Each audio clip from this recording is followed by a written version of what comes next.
ಜನ ಏನು ಕರೀತಾರೆ, ಪಕ್ಷ ಏನು ಕರೀತಾರೆ ಅಂತ ನಾನು ಹೇಳೋದನ್ನು ನೀವು ಆರಂಭಿಕವಾಗಿ ಹೇಳಿಬಿಟ್ರಿ. ಹಿಂದುತ್ವ, ಫೈರ್ ಬ್ರ್ಯಾಂಡ್, ನೀವೇ ಹೇಳಿದ ಮಾತು. ಹಿಂದುತ್ವ ಅದಕ್ಕಾಗಿಯೇ ನಾನು ರಾಜಕಾರಣಕ್ಕೆ ಬಂದವನು. ಹಿಂದುತ್ವ ಬೇರೆ ಅಲ್ಲ, ರಾಷ್ಟ್ರೀಯತೆ ಬೇರೆ ಅಲ್ಲ.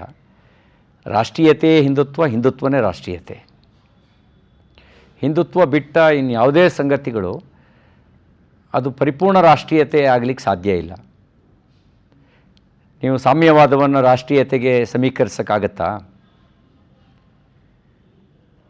ಅಥವಾ ಅಬ್ರಾಹಿಮಿಕ್ ರಿಲಿಜನ್ನ ರಾಷ್ಟ್ರೀಯತೆಗೆ, ಭಾರತದ ರಾಷ್ಟ್ರೀಯತೆಗೆ ಸಮೀಕರಿಸೋಕ್ಕಾಗತ್ತಾ?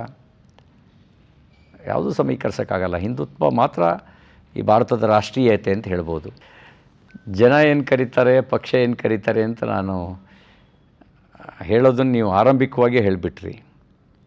ಹಿಂದುತ್ವ, ಫೈರ್ ಬ್ರ್ಯಾಂಡ್, ನೀವೇ ಹೇಳಿದ ಮಾತು.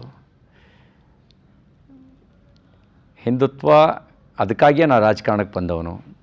ಹಿಂದುತ್ವ ಬೇರೆ ಅಲ್ಲ, ರಾಷ್ಟ್ರೀಯತೆ ಬೇರೆ ಅಲ್ಲ. ರಾಷ್ಟ್ರೀಯತೆ ಹಿಂದುತ್ವ, ಹಿಂದುತ್ವನೇ ರಾಷ್ಟ್ರೀಯತೆ. ಹಿಂದುತ್ವ ಬಿಟ್ಟ ಇನ್ಯಾವುದೇ ಸಂಗತಿಗಳು ಅದು ಪರಿಪೂರ್ಣ ರಾಷ್ಟ್ರೀಯತೆ ಆಗಲಿಕ್ಕೆ ಸಾಧ್ಯ ಇಲ್ಲ. ನೀವು ಸಾಮ್ಯವಾದವನ್ನು ರಾಷ್ಟ್ರೀಯತೆಗೆ ಸಮೀಕರಿಸೋಕ್ಕಾಗತ್ತಾ? ಅಥವಾ ಅಬ್ರಾಹಿಮಿಕ್ ರಿಲಿಜನ್ನ ರಾಷ್ಟ್ರೀಯತೆಗೆ, ಭಾರತದ ರಾಷ್ಟ್ರೀಯತೆಗೆ ಸಮೀಕರಿಸೋಕ್ಕಾಗತ್ತಾ? ಯಾವುದೂ ಸಮೀಕರಿಸೋಕ್ಕಾಗಲ್ಲ. ಹಿಂದುತ್ವ ಮಾತ್ರ ಈ ಭಾರತದ ರಾಷ್ಟ್ರೀಯತೆ ಅಂತ ಹೇಳ್ಬೋದು.